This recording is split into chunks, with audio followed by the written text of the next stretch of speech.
Écoutez-moi, le fils perdu. J'ai écouté ce témoignage qui m'a beaucoup touché et je vous le partage. C'est un pasteur qui était allé un jour dans une réunion de prédicateurs, une autre pasteur si vous voulez. Et puis là, il y avait un pasteur qui prêchait. Et pendant que le pasteur prêchait, il s'est senti poussé à dire ça. C'est assez particulier. Il a dit, le Seigneur me dit de dire qu'il y a un pasteur ici qui est là dans l'assemblée aujourd'hui, qui a pris la décision d'arrêter le ministère parce qu'il est accablé, parce qu'il est affligé, découragé. Il ne veut plus avancer, il ne veut plus aller plus loin. Et puis, il ne sait pas vraiment pourquoi. Puis il dit ceci, poussé par l'Esprit. Le Seigneur me dit de te dire que tu as ta lettre de démission. Écoutez-moi, j'ai fini.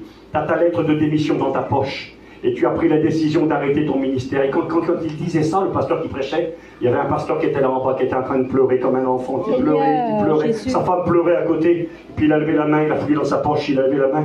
Il a dit, frère, elle est là, la lettre de démission, c'est moi. J'ai pris la décision d'arrêter le ministère parce que je ne peux plus aller plus loin. J'ai plus de force, j'en peux plus. Pas possible. J'ai levé la lettre. Et là, les frères se sont approchés de lui, ils ont dit, écoute, on va prier pour toi. Et puis là, ils l'ont entouré, ils ont voulu l'encourager, ils ont commencé à prier pour lui. Écoutez-moi, ils ont commencé à prier pour lui. Et puis tout d'un coup, le pasteur qui avait fait l'appel, poussé par l'Esprit, a commencé à dire quelque chose d'assez étrange. C'était une réunion où les gens parlaient anglais. Et le pasteur parlait lui-même anglais, et il a dit ça pendant qu'il a commencé à prier pour le pasteur, et puis sa femme qui était là, découragée, qui voulait abandonner le ministère, tout arrêter. Il a commencé à dire ça. Hope is gone. Hope is gone. Hope will be back. Hope, ça veut dire espoir. Is gone, ça veut dire elle est partie. L'espoir est parti. Mais hope will be back, ça veut dire l'espoir va revenir. Alléluia.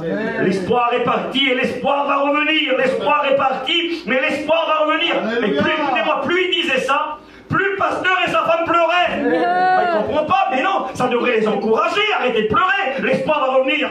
Et le pasteur lève la tête avec sa femme, il regarde le pasteur qui était devant lui. Il lui dit, si on a décidé d'arrêter le ministère, c'est à cause de notre fille. Seigneur. Notre fille s'appelle Hope. Il dit, Hope est partie. Seigneur. Elle a abandonné l'église. Excusez-moi ce que je vais vous dire ce soir. Il m'a dit, Hope est partie, elle est tombée dans la drogue et aujourd'hui c'est une prostituée. Oui. Hope était partie très loin, c'était fini.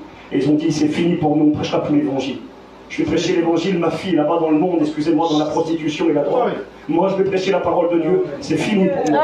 Et le pasteur avait dit, Hope is gone, but hope will be back. Mais Hope va revenir. Et là, le pasteur a pris par la foi ce mot de Dieu. Hope, c'était la dernière des dernières. Ce que tout le monde méprisait, peut-être que les gens disaient dans l'église, comment le pasteur, il prêche, il fait pas mal de voir sa fille là-bas. Regarde sa fille au Calais. Oui, pour les gens, excusez-moi, c'était une prostituée droguée, mais c'était sa fille à lui.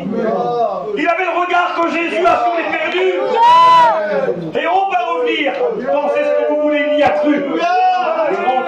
Il a pris la lettre de démission dans sa poche. Il a continué son ministère. Et quelques semaines, quelques mois plus tard, Hope est revenu à la maison. Gloire à Dieu. Ils se sont occupés de Hope. Elle avait besoin d'être délivrée. Elle était toxicomane. Ils l'ont aidée. Et Jésus l'a aidé. Jésus, il aimait la Hope. Il a délivré Hope. Écoutez-moi, il a délivré de la drogue.